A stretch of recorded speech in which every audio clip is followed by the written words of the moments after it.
Welcome back to my channel Inspiring Minds by Tanishka Madhvani. आज मैं आपके सामने आ चुकी हूँ एक नए सब्जेक्ट के साथ जो कि है बायो। एंड बायो मेरा पर्सनली फेवरेट सब्जेक्ट था क्योंकि बायो मुझे बहुत इजी लगता था और आई वुड से कि बायो में इतना कुछ ऐसा नहीं है जिसमें आपको बहुत दिमाग लगाना पड़े या समथिंग लाइक दैट। नो, बस आपको कॉन्सेप्ट्स क्लियर होने चाहिए, डायग्राम्स क्लियर होने चाहिए और थ्योरी क्लियर होनी चाहिए। मैं ऐसे ही आपके सामने बाय द डायग्राम के थ्रू मैं आपको समझाने आई हूं और एक माइंड मैप तैयार करके हर एक टॉपिक का, न्यूट्रिशन का, रेस्पिरेशन का, ट्रांसपोर्टेशन का एंड एक्सक्रीशन का, सबका मैं आपके सामने from life processes chapter 1 of bio मैं आपके सामने लेके आ चुकी हूं, जिसमें मैं आपको माइंड मैप के थ्रू समझाऊंगी हर एक टॉपिक सो दैट आपका पूरा रैपिड गो थ्रू हो जाएगा एंड आपको बहुत इजीली भी समझ में आ जाएगा। So let us start with first topic, that is nutrition. As you can see at the board, this is the board. Now life processes, आप देख सकते हैं कि मेरा चैप्टर है लाइफ प्रोसेसेस और उसका फर्स्ट टॉपिक है न्यूट्रिशन। नाउ न्यूट्रिशन होता क्या है? पहले आपको ये समझना पड़ेगा। The process by which organisms obtain food and utilize energy is nutrition. Nutrition मतलब आज मैं हूं या फिर न्यूट्रिशन इज समथिंग कि मेरे सामने एक कुछ भी ऐसा फूड मटेरियल रखा हुआ है, मैं उसको ऑब्जर्व कर रही हूँ अपनी बॉडी के अंदर एंड उसके बाद में उसको यूटिलाइज कर रही हूँ अपनी एनर्जी के लिए, वर्क करने के लिए, काम करने के लिए। सो फूड को यूटिलाइज किया, उसके थ्रू मेरे को एनर्जी मिली। So nutrition is the process by which organism obtain food and utilise energy. ठीक है, so this is what about nutrition. अब न्यूट्रिशन दो टाइप के होते हैं। कितने टाइप के होते हैं? टू टाइप्स के।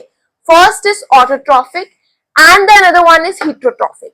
आप देख ही सकते हैं कि न्यूट्रिशन दो टाइप के होते हैं, एक ऑटोट्रॉफिक एंड हीटरोट्रॉफिक। अब ऑटोट्रॉफिक एंड हीटरोट्रॉफिक आपने अपनी पहली class I would say 6th 7th में भी पढ़ा होगा एक या दो बार। सो ऑटोट्रॉफिक एंड हीटरोट्रॉफिक होता क्या है? ना ऑटोट्रॉफिक स्पेशली प्लांट्स होते हैं, for example plants, bacteria, green plants.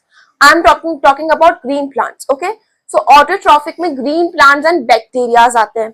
Now autotrophic मतलब क्या है? ऑटो ओन, ट्रॉफिक फूड, जो ऑर्गेनिज्म खुद का फूड खुद बना सकते हैं और आई वुड से किसी और पे डिपेंडेंट नहीं होते अपने फूड के लिए। They can obtain their own food, that organisms are known as autotrophic organisms. Green plants अपना food खुद बना सकते हैं and some bacteria too. Okay, now what do you mean by heterotrophic? Hetero dependent organisms which are dependent on any other organism for their food, that are known as heterotrophic. Hetero dependent, किस पे dependent? Plants पे या किसी other animals पे, other किसी और चीज पे, ऑर्गेनिज्म पे डिपेंडेंट होते हैं, that are known as heterotrophic. Hetero dependent, trophic again is food. ठीक है, now heterotrophic and autotrophic. Autotrophic के एग्जांपल्स थे प्लांट्स, बैक्टीरिया। हीटरोट्रॉफिक के एग्जांपल्स हैं एनिमल्स। ओके, नाउ अब ऑटोट्रॉफिक, पहले अपन इस पार्ट को क्लियर करते हैं, दैट इज ऑटोट्रॉफिक, जो कि ग्रीन प्लांट्स होते हैं। अब ऑटोट्रॉफिक में एक प्रोसेस आती है जो कि है फोटोसिंथेसिस। नाउ ग्रीन प्लांट्स जो अपना फूड ऑब्टेन करते हैं और आई वुड से अपना फूड बनाते हैं, उस प्रोसेस को फोटोसिंथेसिस कहते हैं, जो कि बहुत बेसिक कॉन्सेप्ट है। By which plants make their own food, that is known as photosynthesis. तो इस प्रोसेस को कहते हैं अपन फोटोसिंथेसिस। अब ये फोटोसिंथेसिस की प्रोसेस होती क्या है वो मैं आपको बताऊंगी। अब आप यहाँ पे प्लांट देख रहे हैं, फॉर एग्जाम्पल ये प्लांट है। अब आप पानी देते हो पौधों को, ठीक है, तो मैंने फॉर एग्जाम्पल एक यहाँ पे कोई पानी दे रहा है, ठीक है, यहाँ पे वाटर है तो रूट्स में पानी है। ठीक है, अब जो प्लांट्स हैं उनको तीन चीजों की बहुत जरूरत होती है, एक खाना बनाने के लिए, फूड बनाने के लिए, फूड ऑब्टेन करने के लिए। फर्स्ट वाटर, मतलब कि H2O water, chlorophyll and carbon dioxide, CO2 chlorophyll. Chlorophyll plants होते हैं जो कार्बन डाइऑक्साइड ऑब्जर्व करते हैं, ऑल टाइप ऑफ थिंग्स। तो chlorophyll, sunlight and water, CO2 and sunlight. They need water, CO2 and sunlight. ठीक है, तो मैं यहाँ पे लिख देती हूँ, एक बार मैंने CO2 मेंशन नहीं किया है, सो उनको CO2, वाटर एंड क्लोरोफिल के थ्रू वो ऑब्जर्व करते हैं sunlight. Okay, so these are the 3 factors they want. ठीक है, सनलाइट जो कि सन से आती है. ठीक है, वो लाइट जब सनलाइट उनको मिलती है तो वो उसके थ्रू अपना फूड का प्रोसेस कंप्लीट करते हैं. And carbon dioxide and water from roots. Water उनको किससे चाहिए रहता है? रूट से. ठीक है, जो कि अपन देते हैं वाटर ग्रेजुअली. और ऑक्सीजन, ऑक्सीजन वो टेक ऑफ करते हैं, मतलब उनको ऑक्सीजन की नीड नहीं होती. तो ऑक्सीजन ह्यूमन बींग्स के लिए होता है and they need CO2 that is carbon dioxide. Okay, so plants को किस किस चीज की जरूरत होती है फोटोसिंथेसिस के लिए? Sunlight, CO2 and water. ठीक है, सो these are the basic things which plants need to obtain their own food. ठीक है, अब अपन आते हैं heterotrophic के जगह. अब आप the next part is heterotrophic.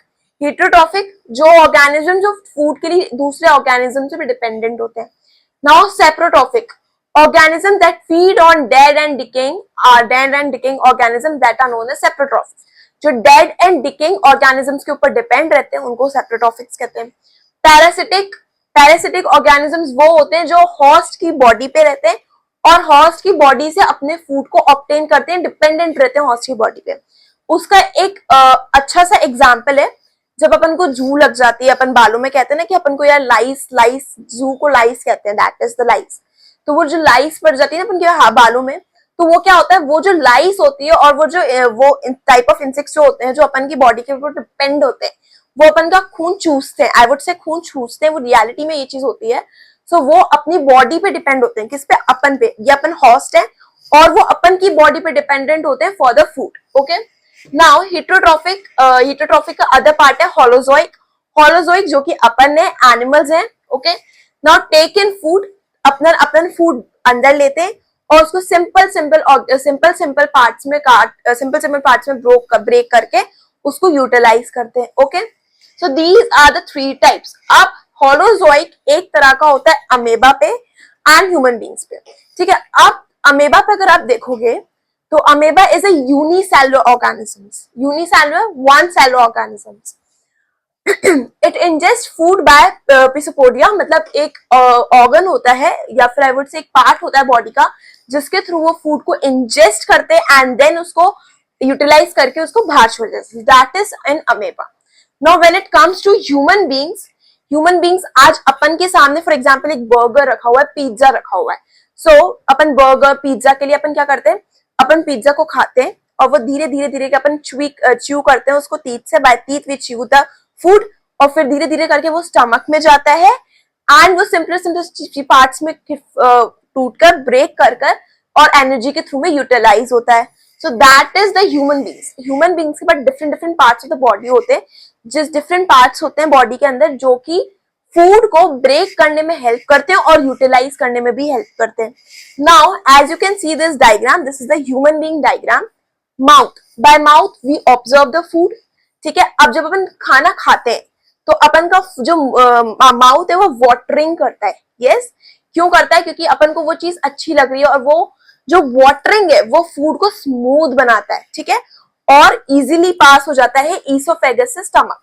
Mouth से लेके स्टमक के बीच का जो कनेक्शन है that is oesophagus. So oesophagus के थ्रू एक पाइप लाइक स्ट्रक्चर के थ्रू अपन का फूड पास होता है किसमें? स्टमक में.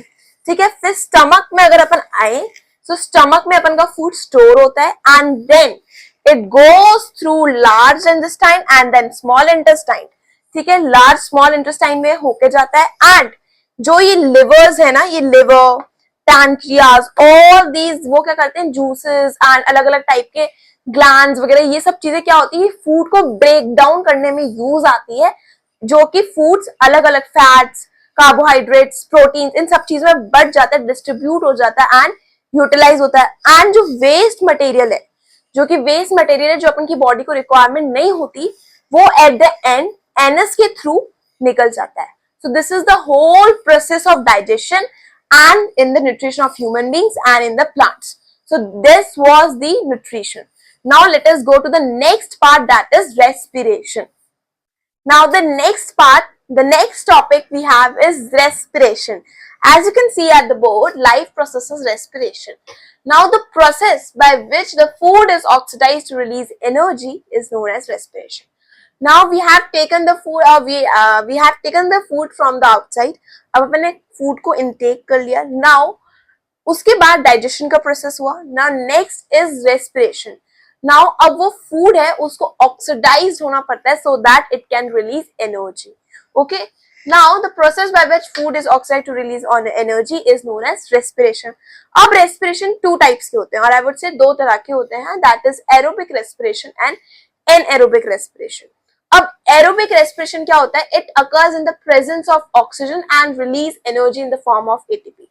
अपन के पास ऑक्सीजन अच्छा खासा होता है, we can take from the atmosphere, and वो ऑक्सीजन की प्रेजेंस में जो रेस्पिरेशन ऑक्सीजन की प्रेजेंस में होता है एंड वो लार्ज अमाउंट ऑफ एनर्जी देता है in the form of ATP, that is known as aerobic respiration, जो कि ह्यूमन बींग्स, एनिमल्स, इन सब चीजों में पाया जाता है.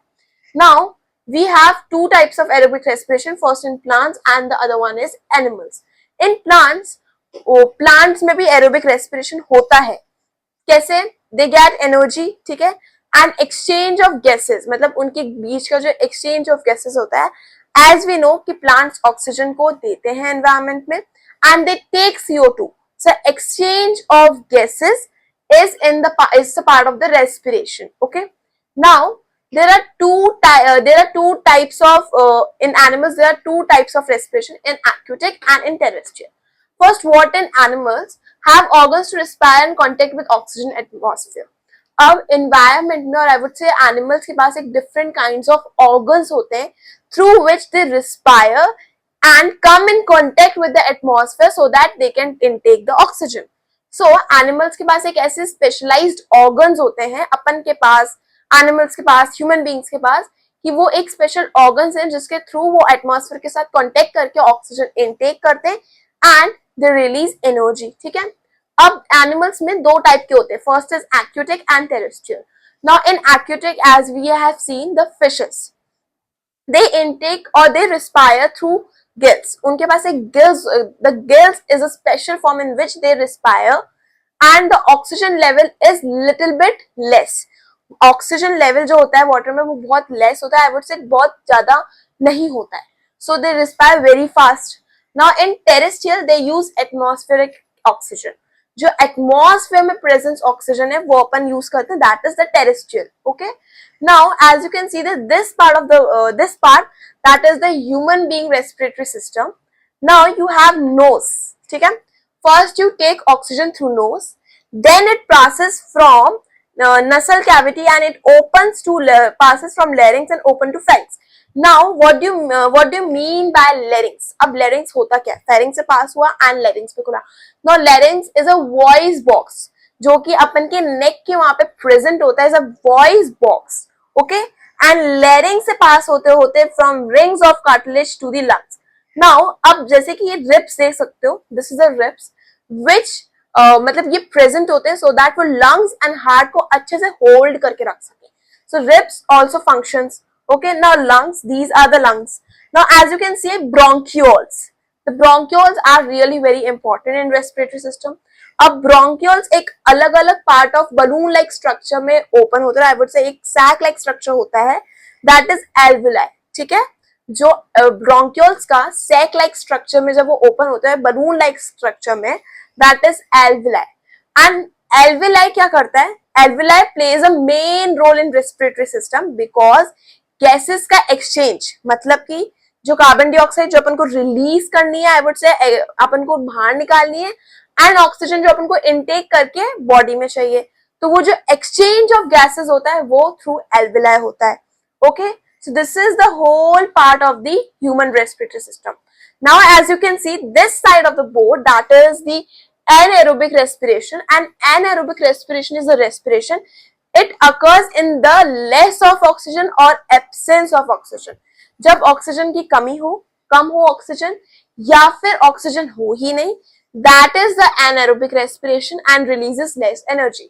जब ऑक्सीजन ही कम होगा एंड या फिर लेस ऑफ ऑक्सीजन होगा या फिर ऑक्सीजन होगा ही नहीं, तो एनर्जी भी लेस अमाउंट में ही रिलीज होगी. Now you have two types of anaerobic respiration, first in yeast and the another one in muscles. In yeast, sugar is incompletely broken down into ethanol and CO2. ठीक है. East में क्या होता है, जो sugar है वो इनकम्प्लीटली ब्रेक डाउन होती है किसमें, एथेनॉल एंड CO2।